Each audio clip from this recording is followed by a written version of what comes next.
Hello friends, প্রতিদিনের মতো ব্লগে তোমাদের সকলকে স্বাগত। ফ্রেন্ডস, আজকেও আমাদের নতুন একটা ব্লগ নিয়ে হাজির হয়ে গেছি, আজকের কুকিং ব্লগ।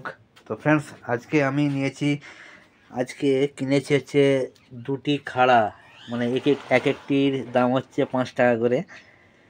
তো সন্না খাড়া, সজনে খাড়া, তো এক একটির দাম 5 টাকা করে, 10 টাকার হচ্ছে দুটি খাড়া। আর কিনেছি হচ্ছে উচ্ছে, আর কিনেছি বেগুন। তো ফ্রেন্ডস, এই সবজি দিয়েই আজকের রান্নাটা করব। তো দেখতে থাকো পুরো ব্লগটা।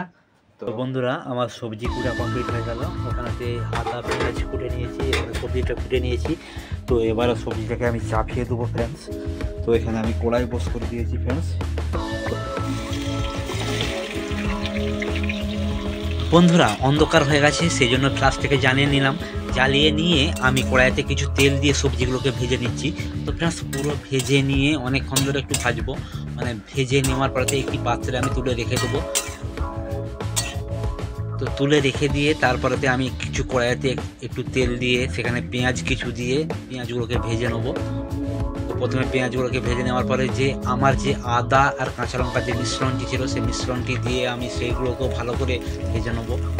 তো ভেজে নেওয়ার এগুলোকে ভাজবার পরে আমি যে মিশ্রণটা করে রেখেছিলাম, যে মানে হলুদ গুঁড়ো আর লঙ্কা গুঁড়ো আর যে জিরে গুঁড়ো, সেই লঙ্কা গুঁড়ো, হলুদ গুঁড়ো, জিরে গুঁড়োর মিশ্রণটাকে দিয়ে ভালোভাবে একটু ভেজে নেবো। তারপরে যে সবজিগুলো ছিল সেই সবজিগুলো তুলে দিচ্ছি।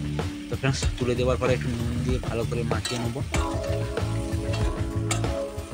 ফ্রেন্ডস, মাখানোর পরেতেই দেখুন আমি একটু জল দিয়ে আমার পুরো রেসিপি রেডি হয়ে গেছে।